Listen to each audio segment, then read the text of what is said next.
हाँ जी, West Indies और England और कमाल कर दिया है इंग्लैंड ने। इंग्लैंड जो है जैसे जैसे मैचेस चलते जा रहे हैं इंग्लैंड अनस्टॉपेबल होता जा रहा है। क्या जबरदस्त जो है वो सुबह बैटिंग परफॉर्मेंस दी है इंग्लैंड ने। 8 विकेटों से ये मैच जीत लिया है।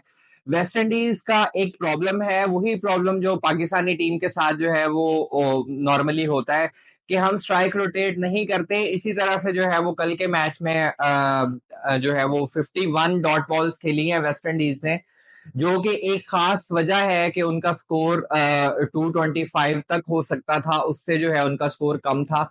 ऑल्दो कि उन्होंने 180 स्कोर कर लिया था, लेकिन उसके बावजूद जो है इतनी ज्यादा डॉट बॉल्स खेलना, वो ज्यादा रिलाई कर रहे होते हैं बाउंड्रीज के ऊपर, और इसी को लेते हुए जो है वो 16वां ओवर जो है वो डिसाइसिव फैक्टर था वेस्ट इंडीज की इनिंग्स में। जब जोफ्रा आर्चर ने 16वां ओवर किया, सिर्फ 4 स्कोर उन्होंने दिया और एक बड़ी विकेट उन्होंने निकलस पूरन की ली। इसी तरह से जो है वो पहले रॉबमन पॉवल खेल रहे थे, लेकिन उन्होंने जो है वो आउट होने से पहले 20 स्कोर जो है वो बना लिया था लिविंगस्टन के ओवर में।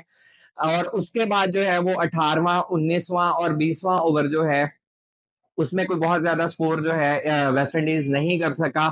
आखिरी 5 ओवरों में सिर्फ 43 स्कोर किया। और जिस तरह से इनकी ओपनिंग पार्टनरशिप थी जॉनसन चार्ल्स और ब्रेंडन किंग, दोनों ने बहुत जबरदस्त पार्टनरशिप स्टार्ट की थी, लेकिन डेंट उन्हें तब आया जब ब्रेंडन किंग जो है वो जख्मी हो गए, उनको साइड स्ट्रेन हुआ और वो ग्राउंड से बाहर चले गए। और न्यूज ये है कि वो शायद अब वर्ल्ड कप के बाकी मैचेस भी नहीं खेलेंगे।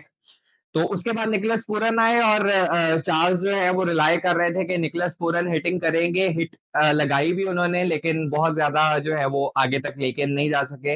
Brendon Charles Charles Johnson Charles जो है वो फिर आउट हो गए, और फिर उसके बाद रोमन पॉवल और निकलस पूरन इन दोनों ने बड़ी शॉट्स लगाने की कोशिश की। निकलस पूरन जो है वो 16वें ओवर में आउट हुए, और उससे पहले जो है रोमन पॉवल आउट हो गए थे।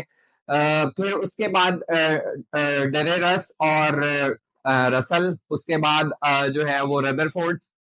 आखिर में जो है वो रदरफोर्ड ने फिर भी कुछ स्कोर जो है वो कर लिया था। जोफ्रा आर्चर के ओवर में 12 स्कोर, मार्कवुड के ओवर में 18 स्कोर, और सैम करन के ओवर में 6 स्कोर। फिर भी कुछ जो है वो उन्होंने स्कोर 180 तक पहुंचा दिया था। कंपेटिटिव टोटल था वेस्ट इंडीज की बॉलिंग को देखते हुए, लेकिन फिल सॉल्ट क्या ही जबरदस्त फॉर्म में है वो। लॉन्ग हिटिंग शॉट्स जो है आज उन्होंने बहुत जबरदस्त लगाए, 80 राउंड उन्होंने स्कोर किया। लेजी हो गए थे मोइन अली के आउट होने के बाद, जॉस बटलर के आउट होने के बाद, लेकिन फिर बेयरस्टो जो है वो आज एक अजीब मूड में थे। आते ही उन्होंने जो है वो धुलाई शुरू कर दी, जो उनका खासा है, और तकरीबन 219 के स्ट्राइक रेट से उन्होंने स्कोर किया।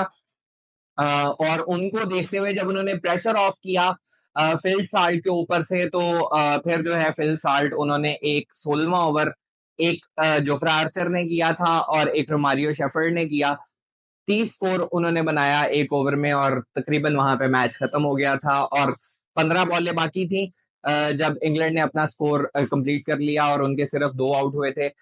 देखते हैं कि आगे मैचेस किस तरह से चलते हैं। आज एक और बड़ा मैच है, अफगानिस्तान जो कि इन फॉर्म टीम है, उनका मैच है इंडिया के साथ। इंडिया जो जिन्हें जो है वो वेस्ट इंडीज की कंडीशंस में खेलने का अभी तक एक्सपीरियंस नहीं है। लेट्स सी कि किस तरह से वो अकोमोडेट करते हैं, और किस तरह से अफगानिस्तान जो है अपने वेस्ट इंडीज में खेले गए मैचेस का फायदा उठाती है। Let's see in the evening. Allah Hafiz.